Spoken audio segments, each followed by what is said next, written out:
So good to be here with you all this morning. Thank you for choosing to be out this morning, and I'm appreciative for all who are here.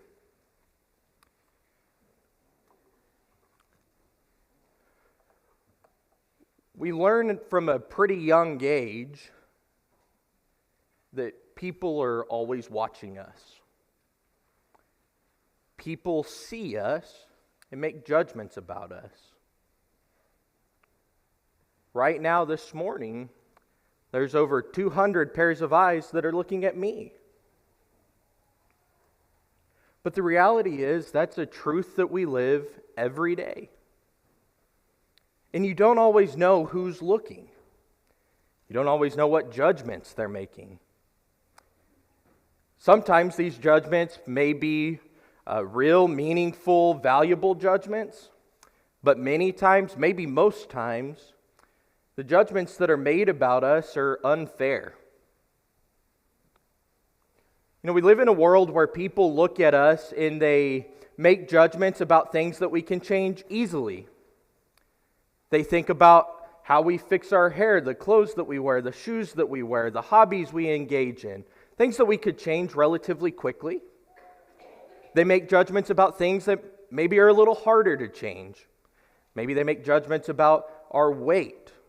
Maybe they make judgments about how we respond in certain situations, things that maybe we aren't as disciplined in, that need to have effort put into. Many times they make judgments about things that we can't change at all. Things like our skin color, our family background, where we came from. As I was thinking about that, one of the things that scares me most as a parent is the fact that there's going to be people that make those unfair judgments about my kids. For the parents in the room, it's happening to your kids the same way it's happened to you. To the kids, it's happening to you. And it will continue to happen to you. And that doesn't change. That doesn't go away. We don't outgrow that. What if we all were able to look at each other and see each other the way Jesus sees us? How much different would our relationships be if we looked at each other and we saw lost souls in need of a loving Savior?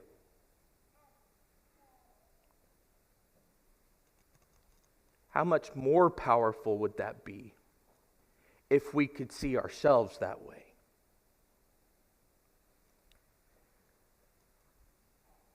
That's what we're going to focus on this morning, is seeing myself the way Jesus sees me. The world wants us to hear their judgments, and they want it to affect our perception of self. There's noise in the world that tells us what we ought to think, but Jesus also shows us how we ought to see ourselves. If we go back to our theme text for the year in Matthew chapter 19, I believe there's a lot here that we can unpack on this topic. In Matthew chapter 19, beginning in verse 13. In Matthew 19 and verse 13, Matthew says, "Then children were brought to him, that he might lay his hands on them and pray. The disciples rebuked the people. But Jesus said, 'Let the little children come to me, and do not hinder them, for to such belongs the kingdom of heaven.' And he laid his hands on them and went away." As we think about what's happening here in this text, it's important to notice that there are people bringing kids to Jesus. I think it's fair to conclude that many of those people are parents. They are parents bringing their kids to Jesus. And we don't know the context of what these parents knew about Jesus. This is towards the end of his ministry, but had these parents interacted with Jesus before? What did they know that he had to offer? And the answer is, I don't know. But they brought their kids anyway because they knew something was special about Jesus, and their kids needed him too. The parents brought the kids that Jesus might lay his hands on them, that he might bless them, that he might pray for them. What a comforting thought that would be, that we could bring our kids to Jesus to have him lay his hands on them and he himself pray over them. If I'm alive, then that makes all the sense in the world. Let's do it.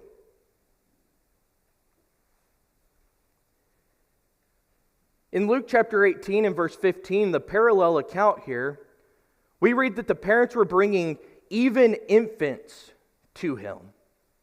So we aren't just talking about toddlers who can speak or older kids who can express some form of faith.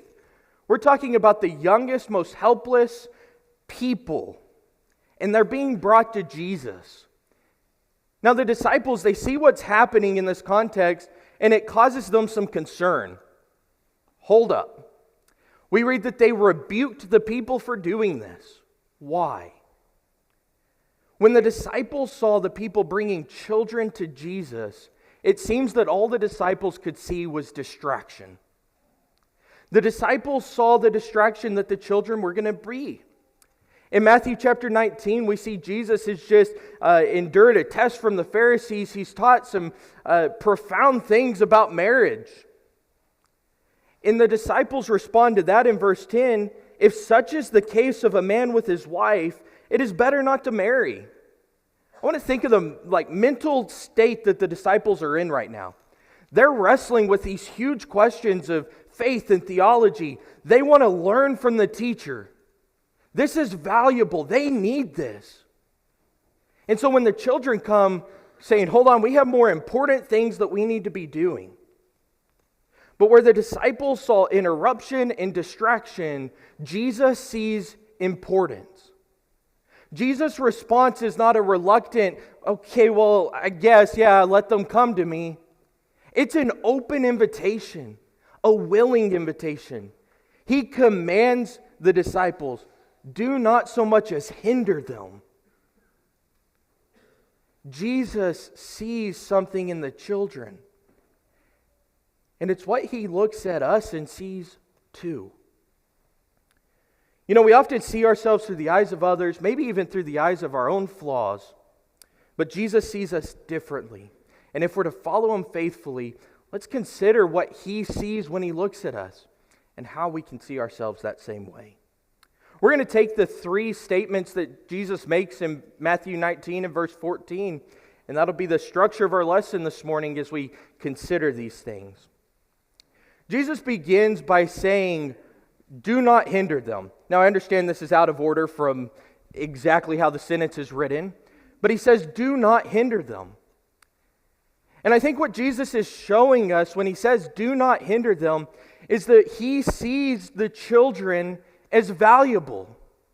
There is something inherently valuable about the children. The disciples saw the distraction, he saw the value. Jesus had big work to do on this earth. That was not absent of the children. I don't believe the disciples meant harm in rebuking the people for bringing the children at all. That doesn't change the fact that they were wrong.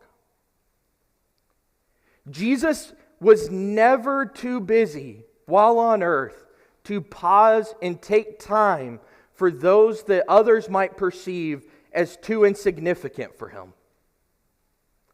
He always stopped for those people. His response to the children reveals the value that he sees. The parents came wanting Jesus to lay his hands on them, wanting Jesus to pray for the children. And in verse 15, that's exactly what happened. The idea of laying hands on the children is the idea of blessing them or providing some form of affirmation over these children. This indicates that Jesus sees what others might overlook. The disciples overlooked them, but Jesus saw them. He sees you. He has time for you. You know, others may be dismissive of us. That could be our families. That could be our brethren in this room. Yes, we know it's people on the outside, but it's sometimes those closest to us. And when we think about what that means and what that looks like and how we ought to respond to that, I'm reminded of what Paul tells Timothy in 1 Timothy chapter 4. In 1 Timothy chapter 4, Paul tells Timothy, "Let no one despise you for your youth." Now, I don't know how old Timothy was exactly, but it's clear that he's young. And Paul tells him, "Let no one despise you for your youth, but set the believers an example in speech, in conduct, in love, in faith, in purity." We have to understand that youthfulness is not a disqualification for effectiveness. In fact, when we are young, we can be extremely effective in the kingdom. And Paul's telling Timothy this. Not only can you be right with God, but you can live in such a way that you are an example to everyone else in all that you do. That's the type of value that Jesus sees in Matthew chapter 19 when he says, "Let the children come to me." You have value. You have potential. You are worthy of being in Jesus' presence. He wants us to understand that. But I also think it's important to understand that this command, "do not hinder them," is not just to other people.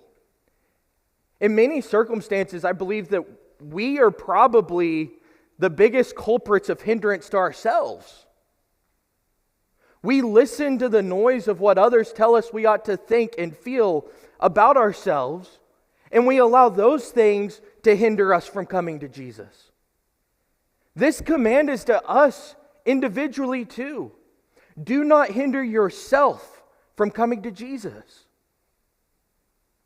because Jesus sees the value that's really there.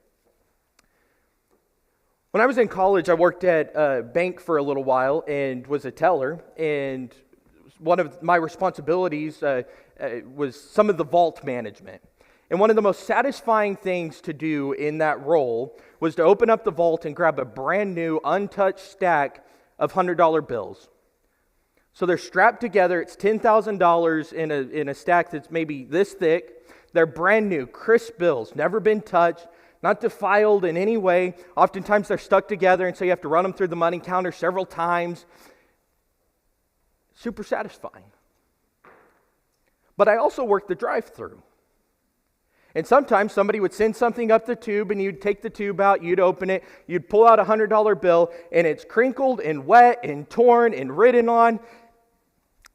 Didn't really want to touch it. Didn't know where it had been. But both those bills would be credited to somebody's account exactly the same way. The value of the bill was the same regardless of what the outside of it looked like. The world tells us to focus on the tears, the crinkles, the writing, all those things. Jesus indicates he sees the value beneath all of that. You know, another way to think about this is many of us who are adults have maybe hanging in our office, maybe it's on a refrigerator at home or in a folder, in a drawer, in a shoebox in the closet. You have artwork that a child gave you. Now, I would challenge you to pull that out sometime and try to sell it. There's no intrinsic monetary value to that art. It's simple art. It's messy art. People don't want to pay to put that in their house. Why do we keep it? It's because of the relationship. We see the relationship behind that art. The value of the person who created that. That was meaningful to us. That's why we keep the art. It's kind of like how Jesus sees us. We're a mess. But there's value in the relationship. When the disciples saw distraction, they saw people to be overlooked, Jesus saw value. He saw a reason to pause. If we're to see ourselves the way Jesus sees us, it starts with recognizing that my worth is not determined by me. It's not determined by what other people think about me. It's only by Jesus and His love. I think about the Samaritan woman in John chapter 4. In John chapter 4, Jesus interacts with this Samaritan woman at the well. And just reading through the chapter, it's obvious that He takes a relatively significant amount of time to interact with her. It's not just a couple of minutes. There's a considerable passage of time. And when the disciples come back to Jesus and they see Him talking to a woman, you see in John chapter 4, in about verse 26 or so, verse 27, just then His disciples came back. They marveled that He was talking with a woman. But no one said, "What do you seek?" or "Why are you talking with her?" Isn't that so often how people interact with others? You see, Jesus had paused to talk to this woman, and all the disciples saw was, Jesus is talking to a woman. They didn't engage. But Jesus did. And it led to many believing in Him, we see later in the chapter. We see this again in John chapter 8. There's a woman caught in adultery in the midst of her sin. The people that bring her to Jesus, all they're concerned about is tricking Jesus. They're concerned about condemning Jesus. So she's collateral damage in all of this. Jesus sees the soul. He saw the value. Yes, He responded to the test. Yes, He told the woman to go her way and sin no more. But He saw her value. That's what Jesus sees when He looks at us. He sees value. But back in our text, He says the phrase that we've repeated all year long. Let the little children come to me. Let the little children come to me. And when we think about this phrase, we see that Jesus sees the children as invited. He sees us as invited. We mentioned this earlier. This is not a reluctant allowance. It's not passive permittance. It's not fine, I guess. It's let them come. The Greek that's used here carries a sense of release. In other words, it's like saying, open the way. Make space for them. It's kind of like saying, get out of the seat so they can sit down. Let them come, and let them come close. Jesus invites the children to come. He wants them to be a part of what He has to offer. And that's true for us today. It's true for you today. He wants you to come be a part of this. What a wonderful thought that Jesus wanted to pause His teaching. We're stopping the marriage and divorce and sexual immorality and all this heavy stuff that we've been talking about for the children. Come. Be a part of this. So you see, the children represent the access that Jesus gives, not the achievements that He expects. Now, we're going to unpack that a little bit later in the sermon. But Jesus invites the children close, knowing that they have nothing of value that He needs from them.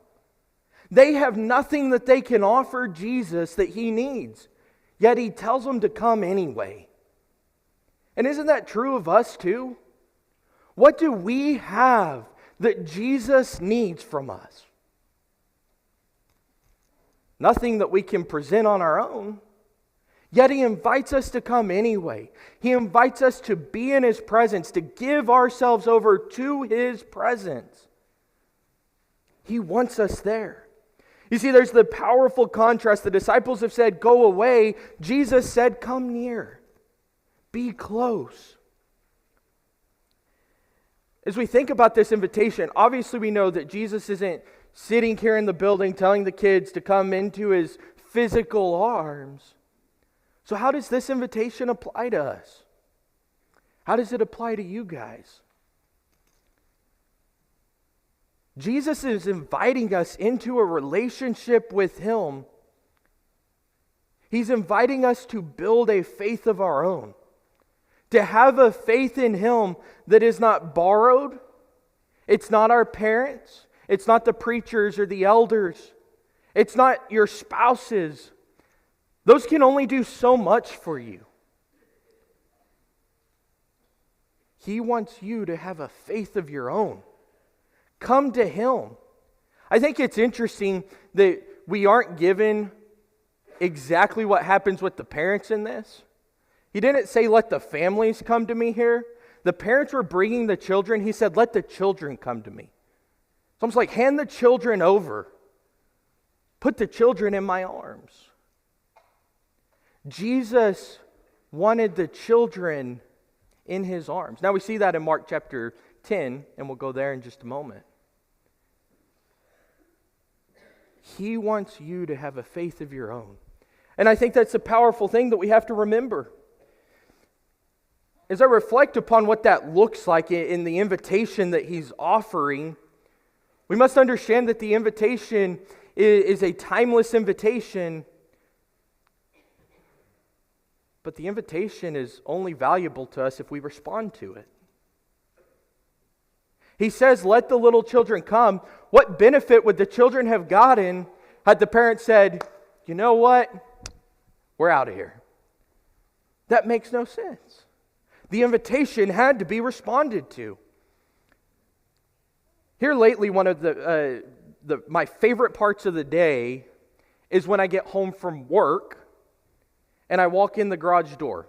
Now, I probably should put a little WD-40 on the hinges because the garage door squeaks pretty loud when I walk in. But that sound is Chandler's indication that Dad's home. And she hears, and that's her invitation to stop whatever she's doing. And she's got into where she runs through the house and she's screaming and waving her arms around, and she comes up and she gives me a big hug. Now, if you spent much time with Chandler, you may have figured out that she's not a very affectionate person.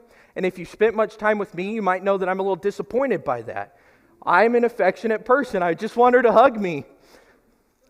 But when I get home from work, she does. The door opening is her invitation. She hears that. She gets excited. She wants to be there. There's nothing that's stopping her from coming. She goes. Jesus invites us that way. The invitation is there. He wants us to respond to it without hesitation, with complete trust that He's going to be there to receive us into His arms. When Chandler comes running, there's nothing else more important than picking her up. And I know you guys know what that feels like. That's what Jesus wants from us. To come with no hesitation. Not questioning if He'll receive us or not. He said, come. He will receive us. We just have to respond. Jesus sees me as someone who is invited, who is welcomed, who is wanted in His presence. He's calling me to develop a simple and trusting, honest faith of my own. Think about those women in John 4 and John 8. He invited them too. There's one more phrase in the text that I want us to consider this morning. Let the little children come to me, and do not hinder them, for to such belongs the kingdom of heaven. Jesus sees children as belonging. He sees them as belonging in the kingdom. Now I want us to be careful about the phrasing that's used here. He doesn't say for children will be in the kingdom, or for only children will be in the kingdom. He says for to such belongs the kingdom of heaven. If you go over to Mark chapter 10, in the parallel account to Mark chapter 10, he helps us understand what he's saying a little better.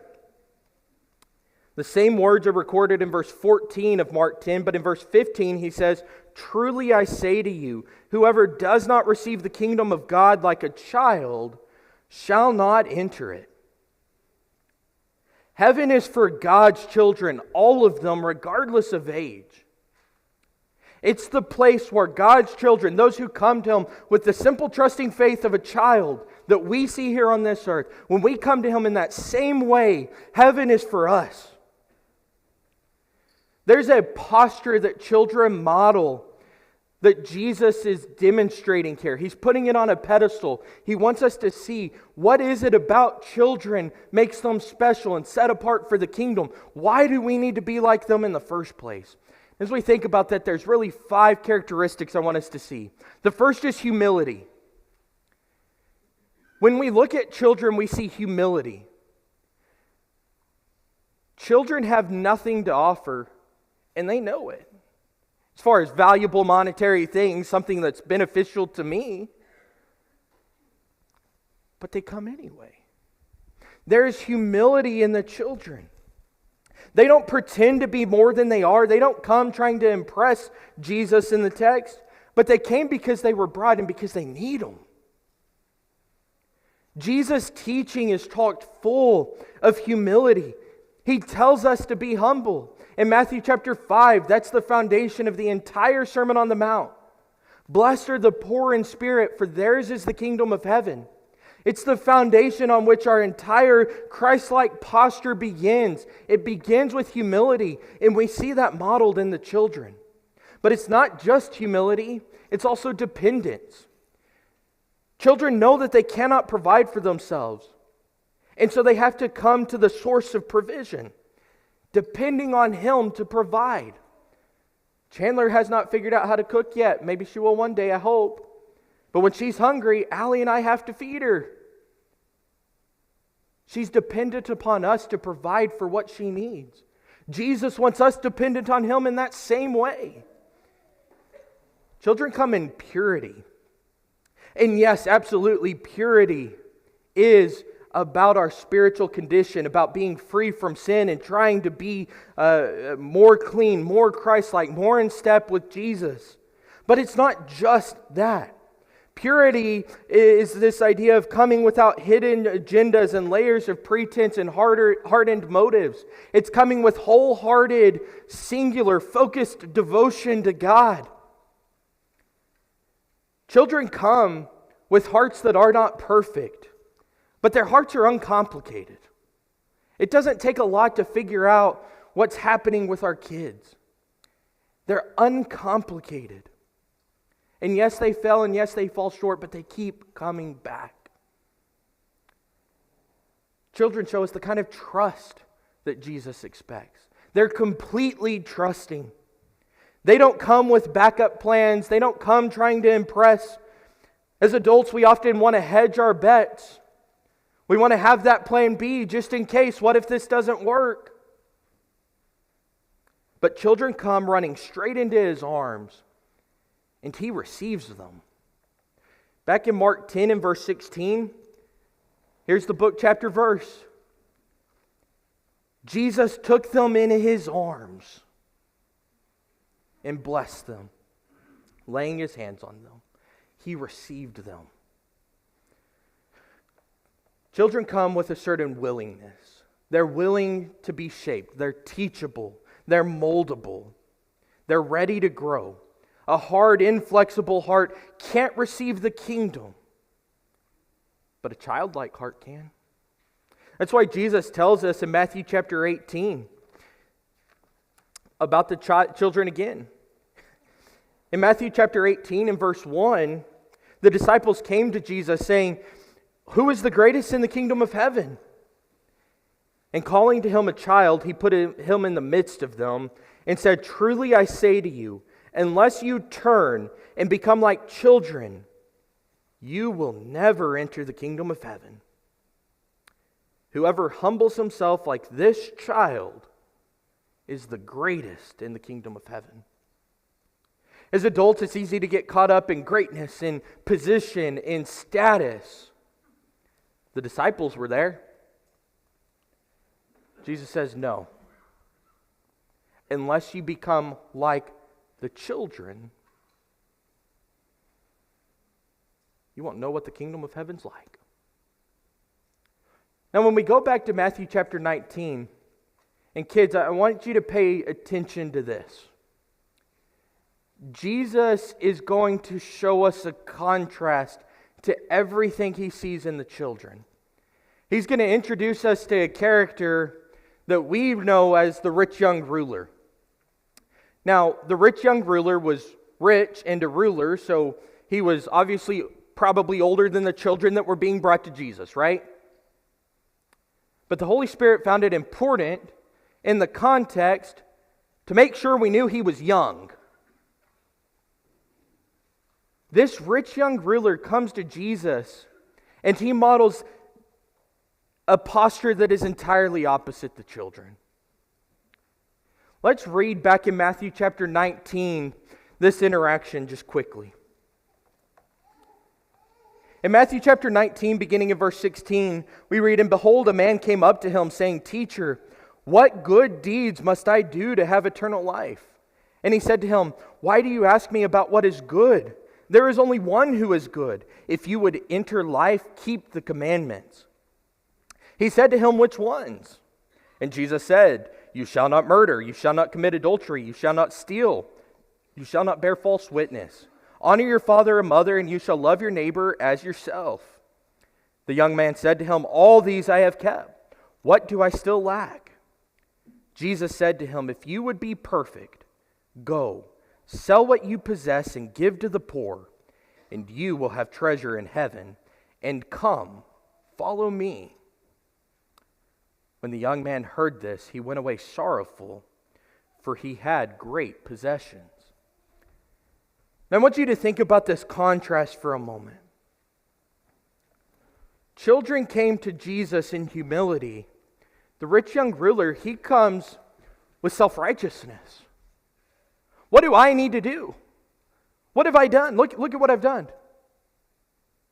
Oh, those are the commandments you expect me to keep? I've done those things. As we read through the rich young ruler, his faith, his interaction with Jesus, it was all about him and what he was doing and what he could provide and do for Jesus. Where children came with dependence, we see the rich young ruler, he comes with self-sufficiency. What must I do? There is something I can do. Tell me what it is. I will do it. You know, there's some good lessons we can learn from the rich young ruler. He kept the commands. He came to Jesus to seek out what else he ought to do. But what was behind that? Self-sufficiency. There's something else I can do, Jesus. Just tell me what it is, and then I'll have earned your favor. Where children come in purity, we see the rich young ruler comes with divided loyalties. He comes wanting eternal life, but when Jesus tells him to go and sell all that he has, tap the brakes. Not sure I want to do that. There's possessions that he has that were clearly important enough to him to hold on to at the cost of the kingdom.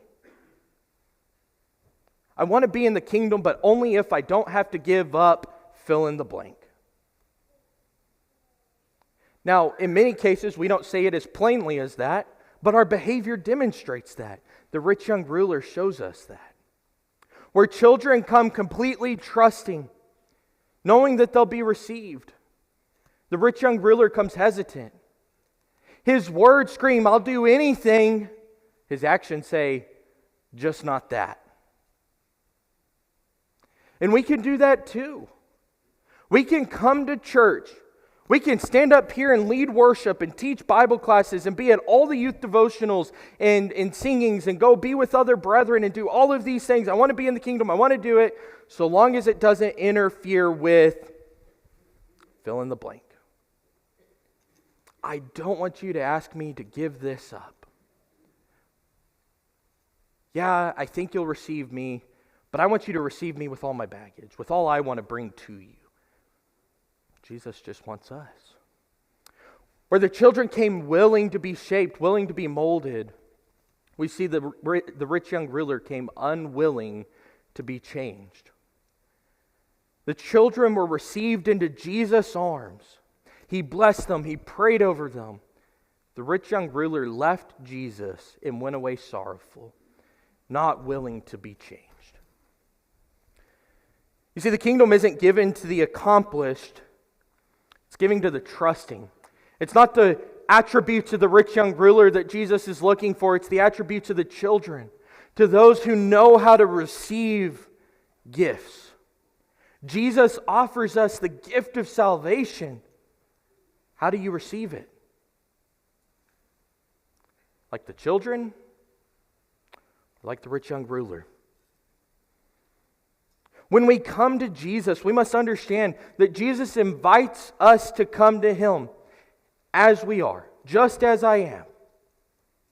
In my brokenness, with my problems. To do what though? Not to stay in all of that. Not to stay in all my baggage, but to be changed by Him. In Matthew chapter 11, Jesus offers a similar invitation. In Matthew chapter 11 and verse 28, Jesus says, "Come to me, all who labor and are heavy laden, and I will give you rest.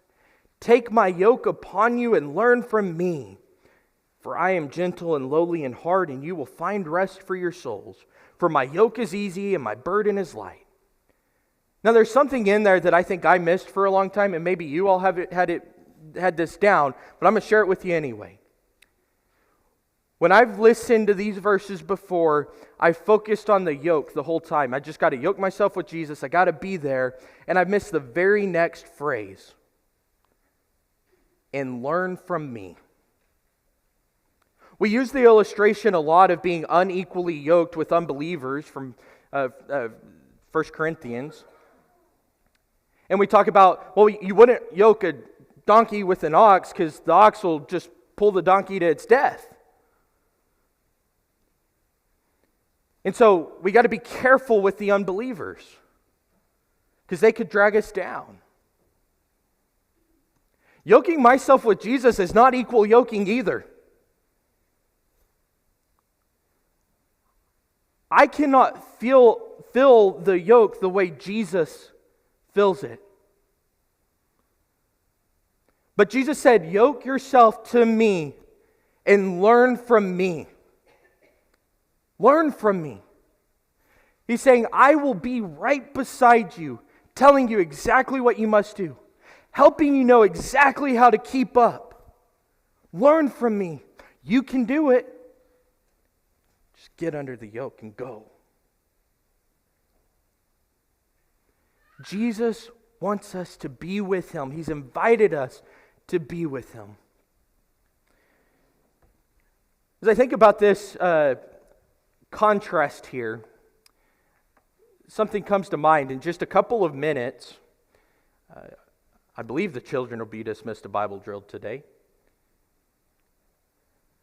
But the children will get up and they're going to run out of the auditorium. There's no hesitation. There's excitement. They're racing each other. They'll trample you down if you stand in the hallway door back there because they're ready to get back there. Did you feel that way when you woke up this morning to come to worship service?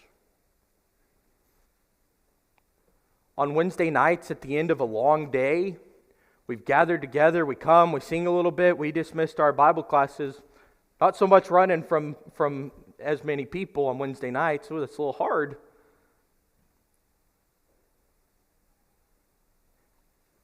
This illustration is all around us.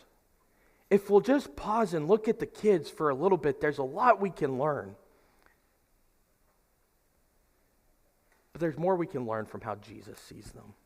Jesus sees the children as belonging in His kingdom, and He sees all of us as belonging in His kingdom when we approach Him with the humble, trusting heart of a child. Jesus sees us as valuable, far more than any value that the world would put upon us. Jesus sees us as invited. He welcomes us into a close and personal and real relationship with Him. He sees us as belonging. He sees us as fit for His kingdom when we come to Him with childlike posture. we ought to learn how to see ourselves the way Jesus sees us. It would change everything about our relationship with ourselves and with each other. There's one question, though, that I want us to think about as we conclude, and that's, how do we do this? How exactly do I take what we learned today and live it? And I'm going to give you one simple answer. Maybe there's some others you can think of, but here's one. In James chapter 1, in verse 22, James says, "But be doers of the word, and not hearers only, deceiving yourselves. For if anyone is a hearer of the word and not a doer, he is like a man who looks intently at his natural face in a mirror. For he looks at himself and goes away, and at once forgets what he was like. But the one who looks into the perfect law, the law of liberty, and perseveres, being no hearer who forgets, but a doer who acts, he will be blessed in his doing." If you want to see yourself the way Jesus sees you, it starts with looking in the mirror that He's given us, the mirror of His Word. We have mirrors all around us. We look in the mirror. I'm not talking about in your bathroom. Obviously, you know that. I'm talking about the mirror of His Word. And maybe as you look in that mirror, you see that you've been walking a path of discipleship, but you haven't really been a disciple. It's not the same thing. You can come here and do all the right things and walk beside Jesus, but have never yoked yourself with Him. Until we align ourselves completely with Him, we stand separated and out of fellowship with Him. But He gives us the invitation now, this morning, that He offered thousands of years ago. Come to me. If this morning you're sitting here and you recognize that you're out of fellowship with God, come to Jesus now, while together we stand and while we sing.